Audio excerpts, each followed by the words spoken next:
Pourquoi les blindés soviétiques utilisent-ils un tronc à l'arrière?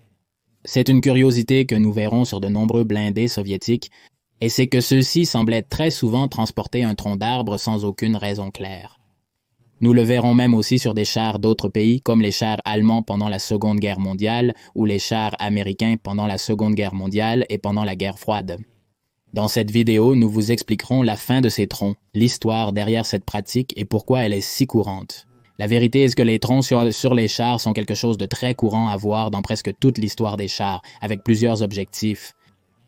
Pendant la Seconde Guerre mondiale, cette pratique était si standardisée que les chars soviétiques portaient un tronc presque dès leur sortie de l'usine. Ce n'était pas du tout une pratique improvisée par l'équipage, comme nous le verrons dans d'autres armées. L'armée rouge avait toute une méthodologie à ce sujet. Les troncs qui devaient être transportés dans les blindés devaient avoir une épaisseur comprise entre 190 et 220 mm. Ils devaient également avoir 3 mètres de long. Ils étaient ainsi longs qu'ils dépassaient un peu sur les côtés. Ainsi, des clips spécifiques ont commencé à être montés à l'arrière et sur les côtés des réservoirs pour transporter ces troncs. Le but de ces était assez simple. Les territoires de l'Union soviétique étaient extrêmement vastes. La plupart des localités et des villages n'avaient pas de route pavée. Cela ne devait pas être un problème pour un char.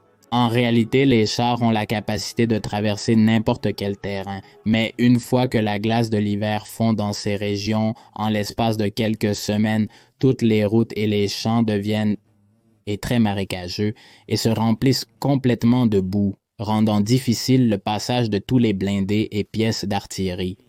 Cela se produit encore aujourd'hui, même dans le conflit russo-ukrainien en cours, nous pouvons voir que les opérations avec des blindés sont paralysées une fois que la glace de l'hiver fond.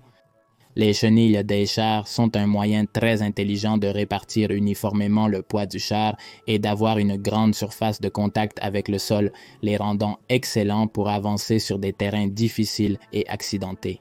Mais même si vous ne le croyez pas, les chenilles des chars ne sont pas infaillibles, elles peuvent se coincer. Elles ont généralement des problèmes avec des angles trop inclinés dans des tranchées remplies de boue ou des terrains trop accidentés.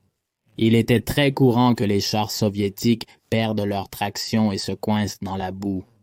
En l'absence d'un véhicule blindé de récupération, la procédure de l'armée rouge consistait à coincer un tronc entre les chenilles et la boue afin que les chenilles aient de la traction et réussissent ainsi à sortir le char de l'embourbement.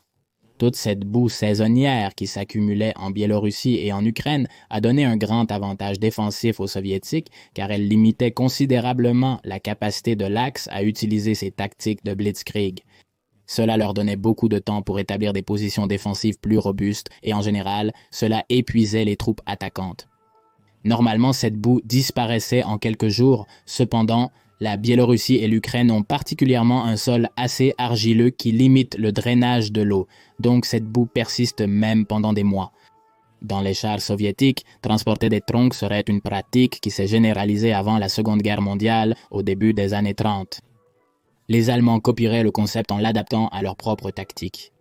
Généralement, les Allemands les attachaient aux côtés du char, de la même manière que le feraient plus tard les équipages des chars américains dans leurs chars. Il était très courant de voir pendant la Seconde Guerre mondiale des chars M4 Sherman avec des troncs attachés aux côtés, et ces troncs étaient plus axés sur la défense du char. Les Américains étaient beaucoup moins souvent confrontés au problème des embouteillages, ils dépendaient donc davantage des véhicules blindés de récupération. Les équipages des Sherman étaient parmi les plus astucieux avec leurs chars, essayant par tous les moyens d'améliorer leur protection. Une technique très courante consistait à attacher des troncs sur les côtés.